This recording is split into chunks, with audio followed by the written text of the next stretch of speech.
নমস্কার। কবিতা পাঠের সময় এখন। বিনয় মজুমদারের কবিতা পড়ব। কবিতার নাম ফিরে এসো চাকা। ফিরে এসো চাকা কাব্যগ্রন্থ এবং কবিতাগুলির নাম ফিরে এসো চাকা, যা সংখ্যার দ্বারা চিহ্নিত। বইটির প্রথম প্রকাশ 1962 সালে। কয়েকটি ফিরে এসো চাকা আমরা পড়ব। 1 নম্বর। একটি উজ্জ্বল মাছ একবার উড়ে, দৃশ্য তো সুনীল, কিন্তু প্রকৃত প্রস্তাবে স্বচ্ছ জলে পুনরায় ডুবে গেল। এই স্মিত দৃশ্য দেখে নিয়ে বেদনার গাঢ় রসে আপক্ক রক্তিম হলো ফল। বিপন্ন মরাল ওরে অবিরাম পলায়ন করে, যেহেতু সকলে জানে তার সাদা পালকের নিচে রয়েছে উদগ্র উষ্ণ মাংস আর মেদ। স্বল্পায়ু বিশ্রাম নেয় পরিশ্রান্ত পাহাড়ে পাহাড়ে। সমস্ত জলীয় গান বাষ্পীভূত হয়ে যায় তবু। এমন সময়ে তুমি, হে সমুদ্র মৎস্য, তুমি তুমি। কিংবা দেখো, ইতস্তত অসুস্থ বৃক্ষেরা পৃথিবীর পল্লবিত ব্যাপ্ত বনস্থলী দীর্ঘ দীর্ঘ ক্লান্ত শ্বাসে আলোড়িত করে।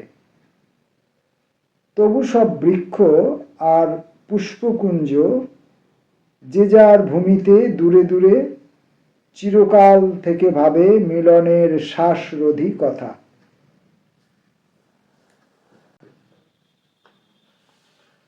2 নম্বর কবিতা। মুকুরে প্রতিফলিত সূর্যালোক স্বল্পকাল হাসে।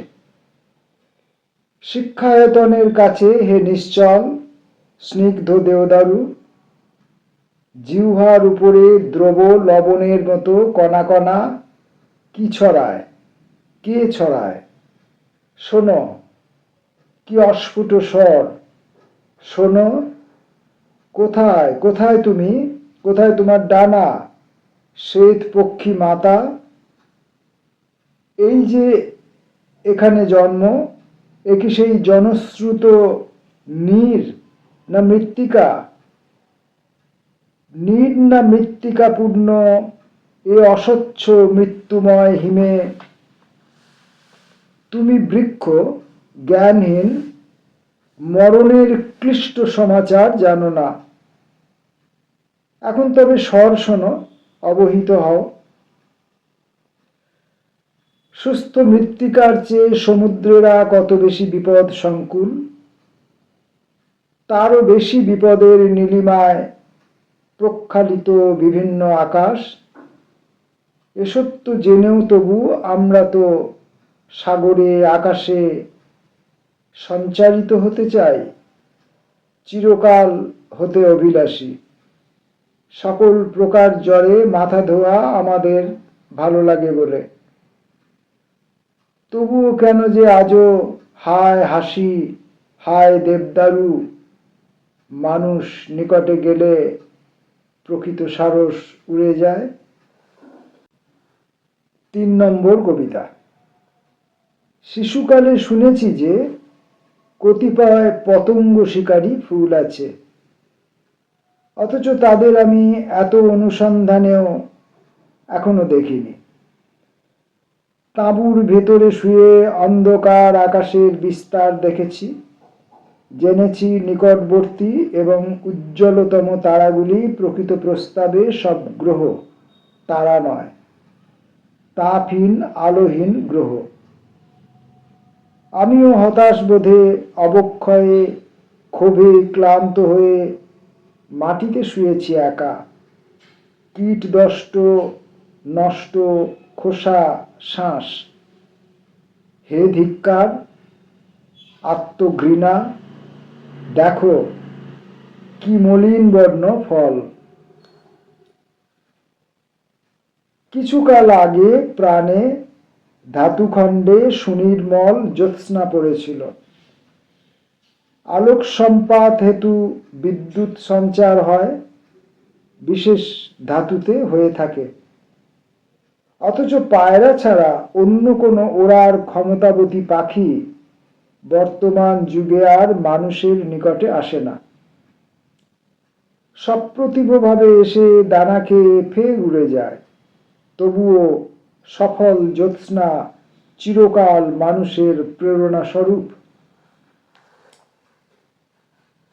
বিশেষ অবস্থা মতো বিভিন্ন বায়ুর মধ্য দিয়ে আমরা সতত চলি, বিষাক্ত, সুগন্ধি কিংবা হিম। বায়ু তবু শুধুমাত্র আবহমণ্ডল হয়ে থাকে, জীবন ধারণ করা সমীর বিলাসী হওয়া নয়। অতএব হে ধিক্কার, বৈদ্যুতিক আক্ষেপ হলো তো অতি অল্প পুস্তকেই ক্রোড়পত্র দেওয়া হয়ে থাকে।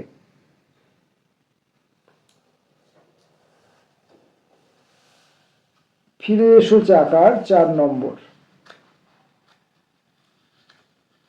আকাশ আশ্রয়ী জল বিস্তৃত মুক্তির স্বাদ পায়। আকাশ আশ্রয়ী জল বিস্তৃত মুক্তির স্বাদ পায়, পেয়েছিল। এখন তা মৃত্তিকায়, ঘাসের জীবনে। আহা কেমন নীরব! মহৎ উল্লাস, উগ্র উত্তেজনা এইভাবে শেষ হতে পারে? ঈপ্সিত গৃহের দ্বারে পৌঁছনোর আগেই যে ডিম ভেঙে যায়। এই সিক্ত বেদনায় দূরে চলে গেলে তুমি, পলাতকা হাত, বেদানার দানা নিয়ে একা একা খেলা করো, সুকুমার খেলা। ঘন অরণ্যের মধ্যে সূর্যের আলোর তীব্র অনটন বুঝে তরুণ সেগুন গাছ ঋজু আর শাখাহীন, অতি দীর্ঘ হয়। এত দীর্ঘ যাতে তার উচ্চ শীর্ষে উপবিষ্ট নিরাপদ কোনো বিকল পাখির চিন্তা অনুচ্চ গানের সুর মাটিতে আসে না।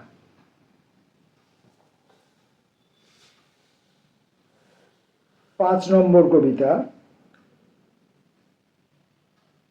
স্রোত পৃষ্ঠে চূর্ণ চূর্ণ লোহিত সূর্যাস্ত ভেসে আছে, নিশ্চল, যদিও নিম্নে সংলগ্ন অস্থির স্রোত বয়। এখন আহত মাছ কোথায় যে চলে গেছে দূরে, তুমিও হতাশ হয়ে রয়েছ পিছন ফিরে পাখি। এখনো রয়েছ ওই বর্ণময় সুস্থ পুষ্পোদ্যান। তবুও বিশিষ্ট শোকে পার্শ্ববর্তী উদাত্ত সেগুন নিহত, অপসারিত, আর নেই শ্যামল নিঃসন। কেন ব্যথা পাও বলো পৃথিবীর বিয়োগে বিয়োগে?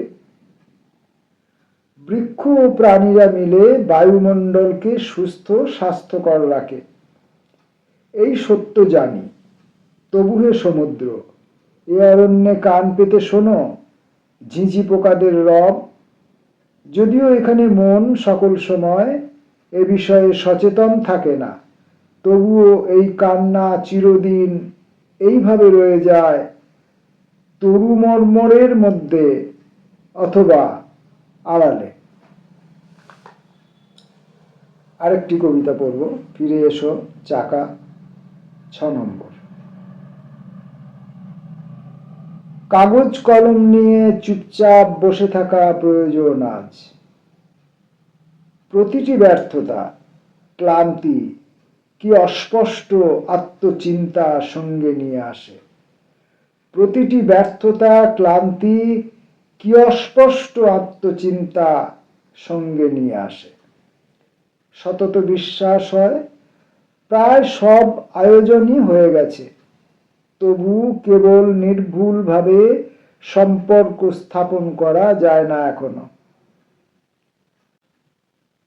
সকল ফুলের কাছে এত মোহময় মনে যাওয়ার পরেও, সকল ফুলের কাছে এত মোহময় মনে যাবার পরেও মানুষেরা কিন্তু মাংস রন্ধনকালীন ঘ্রাণ সবচেয়ে বেশি ভালোবাসে।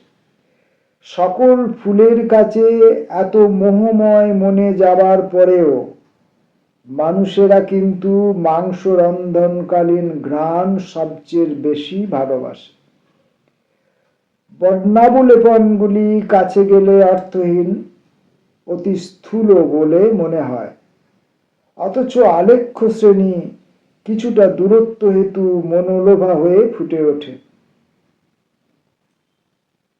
হে আলেখ্য, অপচয় চিরকাল পৃথিবীতে আছে। এই যে অমেয় জল, মেঘে মেঘে তনুভূত জল, এর কতটুকু আর ফসলের দেহে আসে বলো? ফসলের ঋতুতেও অধিকাংশ শুষে নেয় মাটি। তবু কি আশ্চর্য দেখো, উপবিষ্ট মশা উড়ে গেলে তার এই উড়ে যাওয়া ঈষৎ সঙ্গীতময় হয়।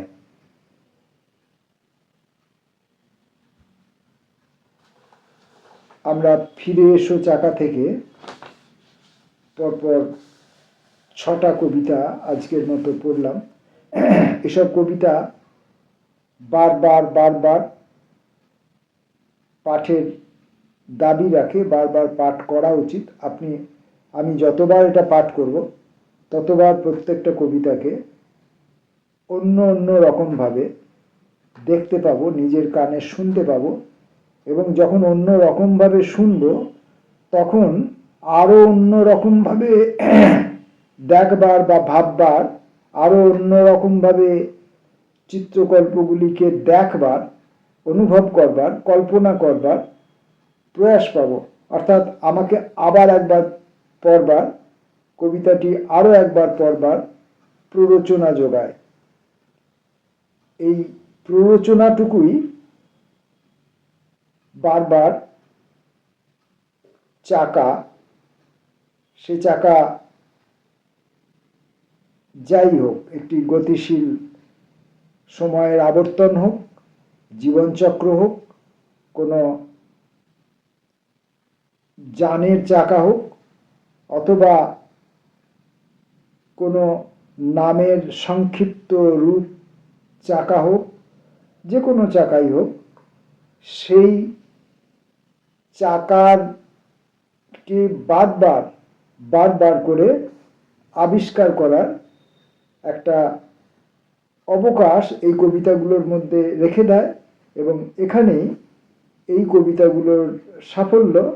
আর সেজন্যই মানুষ বারবার ফিরে এসো চাকা বলতে ভালোবাসে। নমস্কার।